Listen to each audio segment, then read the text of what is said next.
These tariffs already cost New Yorker households about $4,200 last year. That's money that could have gone to groceries or rent or gas. It's no wonder consumer sentiment has fallen to its lowest level in 12 years. Everyday Americans are being betrayed by this administration.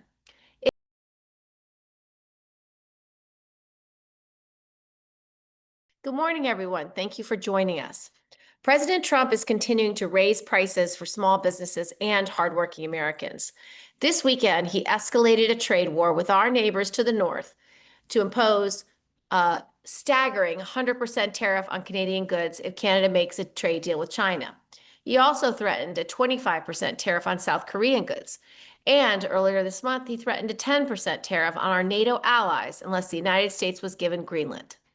As the president continues to recklessly and haphazardly threaten countries with tariffs, our businesses are suffering. New Yorkers are seeing their life savings diminish. Good paying jobs across New York are being put in jeopardy. Trump's tariffs have significantly raised costs for American families and small businesses. During the first year in office, the president slapped tariffs on over 90 countries.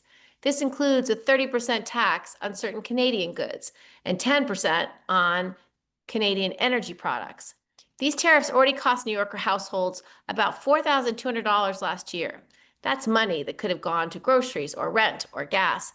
It's no wonder consumer sentiment has fallen to its lowest level in 12 years. Everyday Americans are being betrayed by this administration. If the president follows through on his latest threats to raise tariffs on Canadian goods, New Yorkers will be forced to pay an even higher price. Nearly every industry in upstate New York has vital ties to Canada. Over half of our state's exported food and agriculture products head north. Upstate farmers rely on Canadian potash to fertilize their fields. Breweries from Western New York to Long Island use barley malted in Canada for their award-winning beers. And Canadian electricity helps heat our homes and our businesses. An increased tariff on Canadian goods would increase costs for all of this, and New York families would be stuck paying the bill.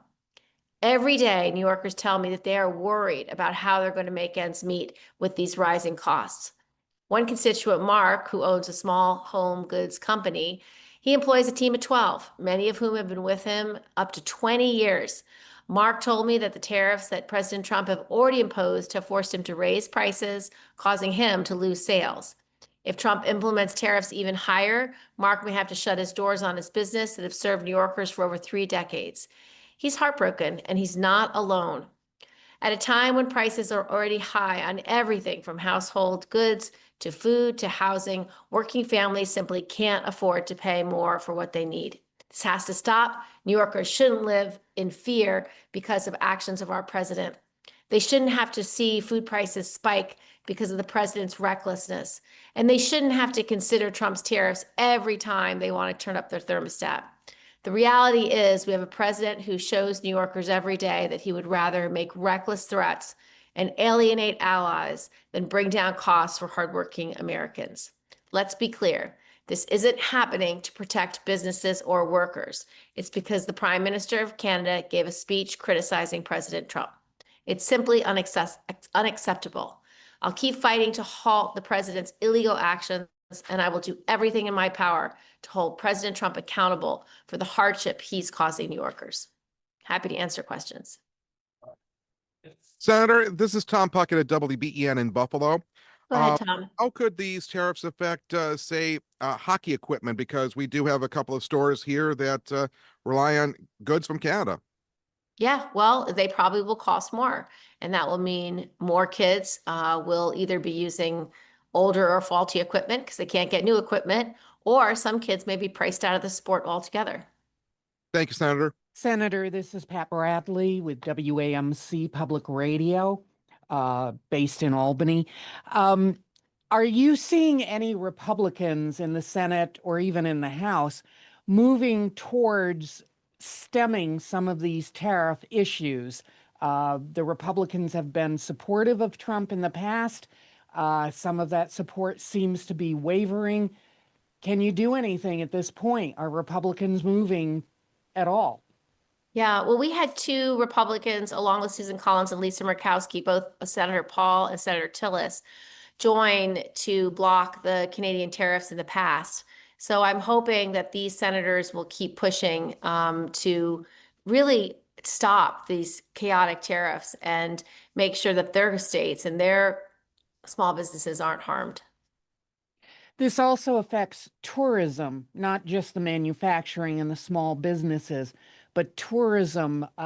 There was, according to the North Country Chamber, a very slight increase in border crossings, but that could just be a holiday rush. How are you going to help the tourism sector?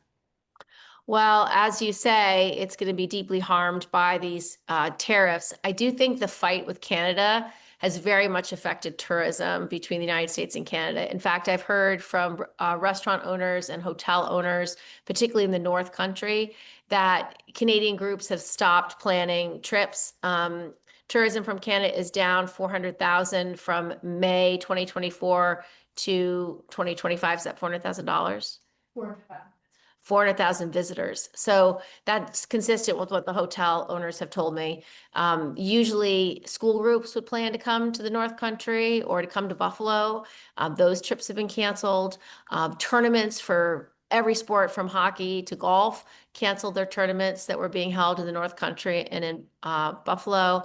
It's been very devastating for a lot of people in the tourism industry, because without those hotel rooms being booked, without those events being scheduled, it means literally 400,000 less people coming to our country. Thank you, Senator. Brian O'Neill, WLEA. Yep. You mentioned in your opening statement that the tariffs policy from the Trump administration, you described them as illegal. I was wondering, is the president breaking any laws here?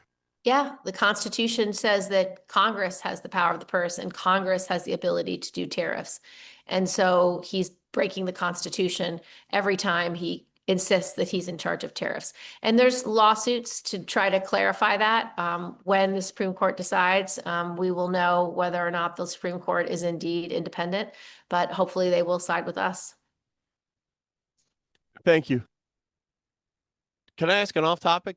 Yep. I was going to ask you about the redistricting maps for Congress, but with the incident last night in Minneapolis with Congresswoman Omar getting sprayed by some unknown substance, I wonder what your thoughts were there. Well, what's happening in Minnesota is horrific. Killing of American citizens, harming peaceful protesters, creating enormous chaos, fear, and tragedy. DHS is deeply responsible, and we are going to try to hold them accountable for their actions. And these individuals, we're going to hope to hold them accountable. We are demanding changes for reform for ICE. We are asking that they adopt accountability measures, requiring that the agents at least identify themselves with visible badges, names, take the masks off, put the cameras on. We are asking that there should be a reasonable prohibition of ICE activities around sensitive locations like places of worship, schools and hospitals and child care centers.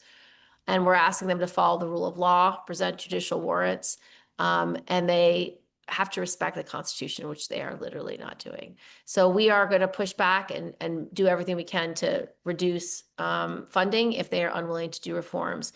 Minnesota law enforcement also should have the ability to investigate this incident. This is a law enforcement issue, and what the administration has been doing is denying the ability to investigate these incidents, including the one with Representative Omar.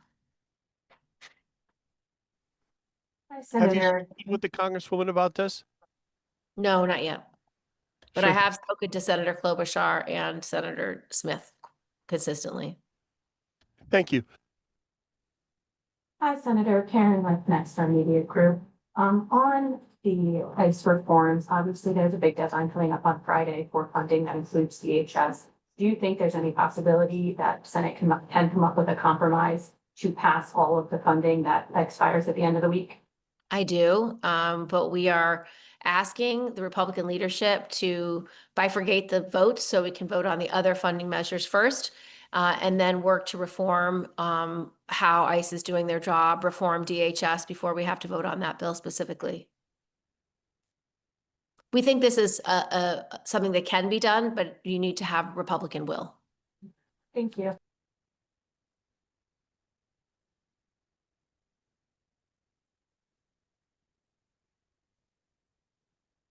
Anything else on people's minds? Okay, thank you. If you need anything else, just let James know.